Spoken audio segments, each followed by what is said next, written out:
तो आज हम एक्सप्लेन करने जा रहे हैं माई डेमोन के लास्ट एपिसोड नंबर 16 को। एपिसोड के स्टार्टिंग में हम देखते हैं कि जैसे ही दोई को पता चलता है कि नोसुक उनके ऊपर गोली चलाने वाला होता है, वो गुवन के सामने आ जाती है और गोली उसे लग जाती है। यहाँ पे जब दोई को गोली लगती है तब गुवन बहुत ही ज्यादा गुस्सा होता है और वह गुस्से में नोसुक की तरफ आग का गोला भेजता है, जिससे कि उसका फेस जल जाता है। अब इसके बाद वो दोई को इस हालत में देखकर बहुत ही ज्यादा रोता है। कुछ टाइम बाद उसे रियलाइज होता है कि वो तो कुछ भी कर सकता है क्योंकि उसके पास तो मैजिकल पावर है। इतना कहने के बाद दोई गुवन को किस करता है और उसके कुछ ही टाइम बाद दोई ठीक हो जाती है। जब वो अपनी आंखें खोलती है तब वो गुवन से पूछती है कि ये कैसे हुआ। गुवन उसे कहता है कि अब सारी चीजें नॉर्मल हो चुकी हैं और तुम अब ठीक हो चुकी हो। दोई यहाँ पे गुवन से कहती है कि आखिर तुमने मुझे क्यों बचाया। गुवन उसे कहता है कि मैंने तुम्हें नहीं बल्कि अपने आप को बचाया है। दोई उसे ऐसा करते हुए देख इमोशनल हो जाती है और वो गुवन से कहती है कि तुम्हें ऐसा नहीं करना चाहिए। तभी गुवन धीरे धीरे गायब होना स्टार्ट हो जाता है। दोई यहाँ पे बहुत ही ज्यादा रोती है और वो गुवन से कहती है कि मैं तुमसे कुछ कहना चाहता हूँ क्योंकि मुझे सारी बातें याद आ चुकी हैं और मुझे ये भी याद आ गया है कि मैं ही पास्ट लाइफ में विल्सन थी। मैं उस टाइम खुद को मारने वाली थी जब मैं तुमसे पहली बार मिली थी, लेकिन तुमसे मिलने के बाद मैंने अपना डिसीजन चेंज कर दिया और मैं दोबारा जीना चाहती थी। मुझे फर्क नहीं पड़ता है कि तुम कौन हो और कैसे हो, मैं बस तुम्हारे साथ रहना चाहती हूँ, इसलिए तुम मुझे छोड़कर मत जाओ। अब यहाँ पे गुवन की बॉडी धीरे धीरे गायब हो रही होती है। दोई से कहती है कि प्लीज तुम मुझे छोड़कर मत जाओ, लेकिन गुवन धीरे धीरे करके यहाँ से गायब हो जाता है। एक्चुअली में गुवन यहाँ पे इसलिए गायब हो गया था क्योंकि उसने कुदरत की मर्जी के खिलाफ जाकर उसने दोई की जान बचाई थी,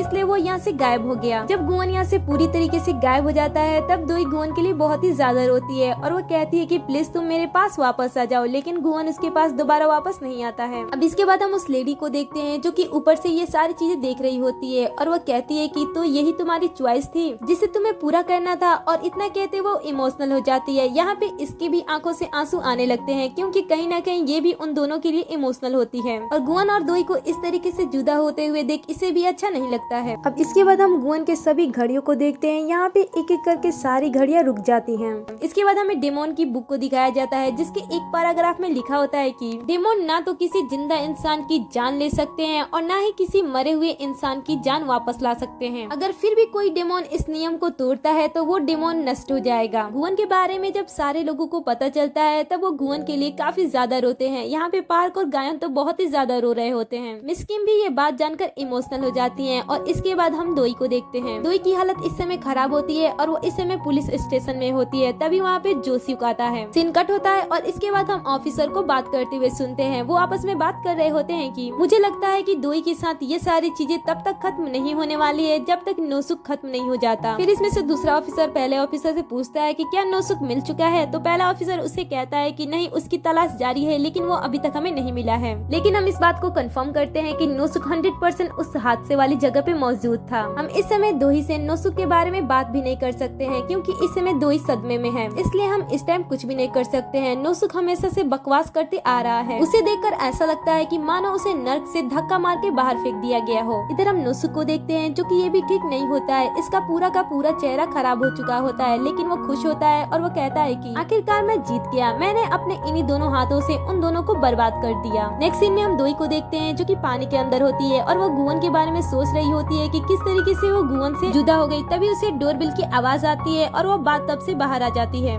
बाहर जोशियुक और मिस किम होते हैं और वो दरवाजा खटखटा रहे होते हैं। जोशियुक कहता है कि दोई दरवाजा ओपन करो। काफी देर ट्राई करने के बाद भी जब दोई दरवाजा को ओपन नहीं करती है तब जोशियुक कहता है कि हमें इस दरवाजे को तोड़ देना चाहिए। मिस किम कहती है कि जल्दी दरवाजे को तोड़ दो। इसलिए जोशियुक दो इंसान को दरवाजा ओपन करने के लिए आगे करता है। जैसे ही दरवाजे को ओपन करते हैं सामने दोई खड़ी होती है। यहाँ पे दोई पूरी तरीके से गीली होती है। जोशियुक उसे अंदर ले जाता है और उसे टॉवल से कवर करता है और कहता है कि तुम्हें कोल्ड हो जाएगी, पहले जाकर इन कपड़ों को चेंज कर लो। मिस किम कहती है कि इस समय तुम्हें सूरज की रोशनी में रहनी चाहिए और फ्रेश हवा लेना चाहिए ताकि तुम भी फ्रेश महसूस करो। और इतना क्या किया और इसके बाद वो पर्दे को हटा देती हैं। दोई कहती है कि मैं इस दुनिया में नहीं रहना चाहती हूँ क्योंकि इस दुनिया में गुवन नहीं है। पहले मुझे लगता था कि मैं उसे देख नहीं पा रही हूँ, फिर भी मुझे ऐसा एहसास होता था कि वो मेरे आसपास ही कहीं है। मैं उस टाइम भले ही उसे देख नहीं पा रही थी, लेकिन अब मुझे एहसास हो रहा है कि मैं उसे फील नहीं कर सकती हूँ। जोशियुक उसे समझाते हुए कहता है कि तुम्हें अपनी हालत इस तरीके से खराब नहीं करनी चाहिए, नहीं तो तुम मर सकती हो। दोई कहती है कि नहीं, मैं मर नहीं सकती हूँ क्योंकि मुझे बचाने के लिए गुवन ने जो कुछ भी किया है उसकी वजह से मैं मर नहीं सकती हूँ। मैं अकेले अकेले ही इस नर्क को सहने वाली हूँ, क्योंकि यही मेरा भाग्य है। जोसिक उससे पूछता है कि आखिर तुम अपने आप को सजा क्यों दे रही हो, इन सारी चीजों में तुम्हारी कोई भी गलती नहीं है। दोई कहती है कि नहीं, मेरी ही गलती है, वो मेरी ही वजह से मरा और ये सारी गलती मेरी ही थी। काश मैं उससे कभी मिली ही ना होती, मैं ही वो वजह हूँ जिसकी वजह से वो मर गया। ये सारी की सारी सिर्फ और सिर्फ मेरी ही गलती थी और मैंने ही उसे मार दिया। यहाँ पे जोसिक उसे संभालता है। अब नेक्स्ट सीन में हम दोई को हॉस्पिटल में देखते हैं। बाहर में स्किम जोसिक से कहती है कि ऐसा दूसरी बार है जब मैं दोई को इस तरीके से देख रही हूँ। पहली बार वो इस तरीके से अपने पेरेंट्स के फ्यूनरल पे बिहेव कर रही थी और वो इन सारी चीजों के लिए अपने आप को गलत ठहरा रही थी, और वो इस बार भी अपने आप को इस सारी चीजों के लिए जिम्मेदार ठहरा रही है। जोसिक भी यहाँ पे इमोशनल होता है और वो कहता है कि हमेशा ही दोई काफी सारे मुश्किलों से घिरी होती है, लेकिन वो इस बार गुवन के चले जाने के बाद पूरी तरीके से टूट चुकी है। नेक्स्ट सीन में हम दोई को देखते हैं जो कि आराम कर रही होती है। तभी उसके कानों में किसी की आवाज आती है। हॉस्पिटल के नीचे काफी सारे लोग मिलकर एक साथ क्रिसमस सेलिब्रेट कर रहे होते हैं और कुछ बच्चे क्रिसमस सॉन्ग गा रहे होते हैं। दोई उनकी आवाज सुनकर बाहर आ जाती है और वो रोड पे नंगे पैर चलने लगती है और आसपास में जो भी क्रिसमस की तैयारियां हो रही होती हैं वो उन्हें देख रही होती है। अब नेक्स्ट सीन में हम दोई को उसके घर पे देखते हैं। यहाँ पे दोई की तबीयत कुछ ठीक नहीं होती है, लेकिन फिर भी वो रेडी होती है और उसके बाद वो गुवन के रिंग को देखती है और फिर वो उस जगह पर आकर पहुँच जाती है जिस जगह पर गुवन को पता चला था कि उसके हाथ का टैटू ट्रांसफर होकर। यहाँ पे दोई कहती है कि मैरी क्रिसमस गुवन, मैंने सोचा था कि हम इस बार का क्रिसमस एक साथ सेलिब्रेट करेंगे, लेकिन तुम चले गए। तुम्हारे जाने के बाद मुझे अब ऐसा एहसास होता है कि मेरी बॉडी का कोई पार्ट तुम्हारे साथ ही चला गया है। फिर वो आसमान की तरफ देखते हुए कहती है कि गुवन, मैं तुम्हारे साथ एक डील करना चाहती हूँ और मेरी विश ये है कि तुम मेरे लाइफ में वापस आ जाओ। अब नेक्स्ट सीन में हम फिर से उस लेडी को उस बड़े से बिल्डिंग पे देखते हैं और इसके बाद गुवन की सारी घड़ियां चलना स्टार्ट हो जाती हैं। इसके बाद लहरें तेज हो जाती हैं और दोई की तरफ भी एक लहर आ रही होती है। तभी पानी की बूंदें उसके सामने ही आकर रुक जाती हैं। यहाँ पे जब दोई अपनी आंखें खोलती है तब वो देखती है कि उसके चारों तरफ पानी की बूंदें रुक चुकी हैं। वो उन पानी को देखकर पीछे पलटती है तब वो देखती है कि उसके सामने गुवन खड़ा है। जैसे वो गुवन का नाम लेती है पानी की लहरें नीचे गिर जाती हैं। अब यहाँ पे हम गुवन को देखते हैं। गुवन यहाँ पे पूरी तरीके से ठीक दिख रहा होता है और उसके हाथ में उसका टैटू भी होता है। जैसे ही दोई गुवन को देखती है वो उसे गले मिल जाती है। वेल, इसी सीन पे हम इस पार्ट को एंड कर रहे हैं। आपको गुवन को ऐसे अचानक यहाँ पे देखकर कैसा लगा मुझे कमेंट में जरूर बताना और आगे के पार्ट्स देखने के लिए चैनल को सब्सक्राइब कर लो ताकि आप हमारी सारी वीडियो से अपडेट रहो।